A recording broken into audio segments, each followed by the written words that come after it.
Hello সিসিয়ান, আসসালামু আলাইকুম। কি অবস্থা তোমাদের? প্রশ্ন আশা করি ভালো।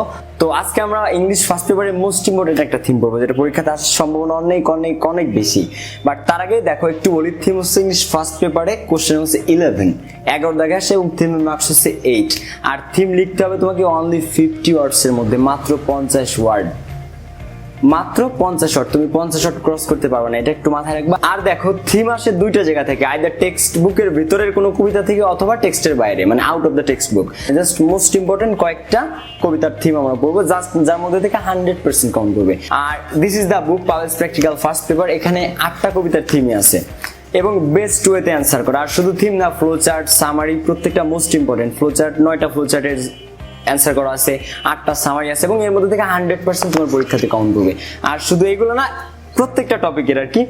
তো দেখো আমি ওয়ান বাই ওয়ান 8টা থিমই তোমাদের পড়ানোর চেষ্টা করবো, বাট থিম ছাড়াও আর অন্যান্য যে টপিকগুলো আছে, জাস্ট মোস্ট ইম্পর্টেন্ট জিনিসগুলো কালেক্ট করে বইটার মধ্যে দেয় এবং বেস্ট ওয়েতে অ্যান্সার করা সহ। সো তুমি যদি ইংলিশে উইক হও, জাস্ট বইটার একটা কপি জাস্ট একটু ফলো করো। আর বইটা রিভিশন দিতে হাইস্ট 3 দিন লাগবে। 3 দিনের মধ্যে ইজিলি তোমার ইংলিশের ভয়টা কেটে যাবে এবং ডেফিনেটলি তুমি ইংলিশে ভালো করবে এবং সাথে কনফিডেন্সও পাবে এবং প্রিপারেশনটাও ভালো হবে। বিকজ বইটা অনেক সাজেশন আকারে জাস্ট কাজের জিনিসগুলো ইনক্লুড করা, মানে এত যে ইংলিশের চাপ, মনে হয় না যে ভাই এত graph chart, flow chart, summary, passage কিভাবে পড়বো। এই এত বলতে এই বইটাতে কিছু নাই, জাস্ট অনেক কম 7টা 8টা 9টা জিনিস। ফার্স্ট প্যাসেজ হিসেবে আছে 9টা জিনিস, মাত্র ফ্লো চার্ট 7টা, সামারি 5টা, এভাবে জাস্ট অনেক কম জিনিস, বাট বেস্ট ওয়েতে অ্যান্সার করে এবং 100% এখান থেকে কম করবে। সো তোমার কাছে যদি বইটা কপিটা না থাকে, জাস্ট এখনই কল এট দিস নাম্বার, একটা কপি ডেফিনেটলি তোমার পড়ার টেবিলে পৌঁছে যাবে। So just call us. আর তাহলে চলো আমরা আজকের থিমটাতে চলে যাই।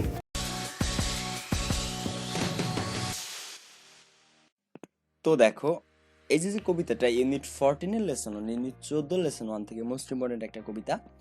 আর এর প্রথম লাইন হচ্ছে আই ডায়েড ফর বিউটি, আমি মারা গিয়েছিলাম সৌন্দর্যের জন্য।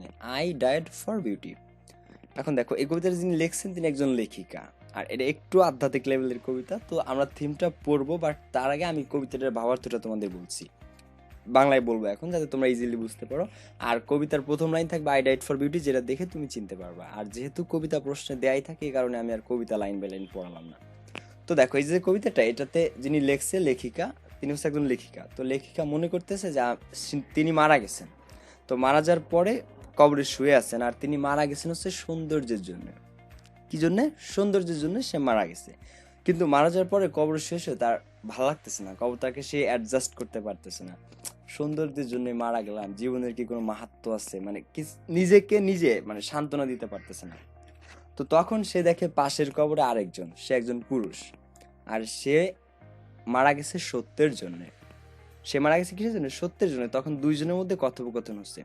তখন ওই পুরুষ লোকটা বলতেছে যে আসলে কি দেখেন, যা সৌন্দর্য তাই সত্য, আর যা সত্য তাই সুন্দর, মানে পৃথিবীতে সত্য যা, সৌন্দর্য তা। সেই লোকটা বলতেছে যে পৃথিবীতে সত্য যা, সৌন্দর্য তা, দুইটা সেম জিনিস, একই জিনিস। তো তখন সে মহিলা কবি নিজেকে সান্ত্বনা দিতে পারে, মানে তখন সে ভালো অনুভব করে। তো এই হচ্ছে একটু আধ্যাত্মিক লেভেলের কবিতাটা, বা থিমটা পড়লে ক্লিয়ার হয়ে যাবে। এই কবিতাটার একদম অ্যাকচুয়ালি মাহাত্ম্য কোনটা, বা অ্যাকচুয়ালি কবিতাটা কি বুঝাইতে চাইছে সেটা আমি বলবো, বাট একদম লাস্টে একটু আধ্যাত্মিক হলেও বুঝতে পারবা। তো চলো দেখি থিমটা দেখি। ইন দিস পোয়েম, এই কবিতায়, the poet seems to be dead. Seem মানে মনে করা। তো কবি মনে করছে টু বি ডেড, সে মৃত। অ্যান্ড লাইং মানে শুয়ে থাকা। ইন দ্য টম, সে শুয়ে আছে কোথায়? টম মানে সমাধি বা কবরে। And she died for beauty, আর সে মারা গেছিল কেন? সৌন্দর্যের জন্য। তো দিয়ার, সেখানে সে মিটস এ পারসন, সে সাক্ষাৎ করে একজন ব্যক্তির সাথে। হু ডায়েড ফর ট্রুথ, সে মারা গিয়েছিল কেন? সত্যের জন্য। ওই যে পাশের কবরে যার সাথে সাক্ষাৎ করে, সে মারা গিয়েছিল কেন? সত্যের জন্য। তো আমাদের কবি হচ্ছে মারা গেছে সৌন্দর্যের জন্য, আর তার পাশের কবরে যিনি, সে মারা গেছে সত্যের জন্য। তো দেন দ্য ম্যান, তখন ওই পাশের কবরের মানুষটা ডিক্লেয়ার্ড মানে ঘোষণা করা, তবে এখানে ডিক্লেয়ার মানে বলা, যে দ্যাট যে truth and beauty are the same, সত্য এবং সৌন্দর্য একই, মানে যা সত্য তাই সুন্দর, যা সুন্দর তাই সত্য। আর আমরা হোয়াট ইজ বিউটি একটা প্যাসেজ আছে না, সেই প্যাসেজের পরে হচ্ছে এই কবিতাটা আছে আর কি, মোস্ট ইম্পর্টেন্ট একটা কবিতা। তো সেই লোকটা বলে যে truth and beauty are the same, সত্য যা সৌন্দর্য তাই।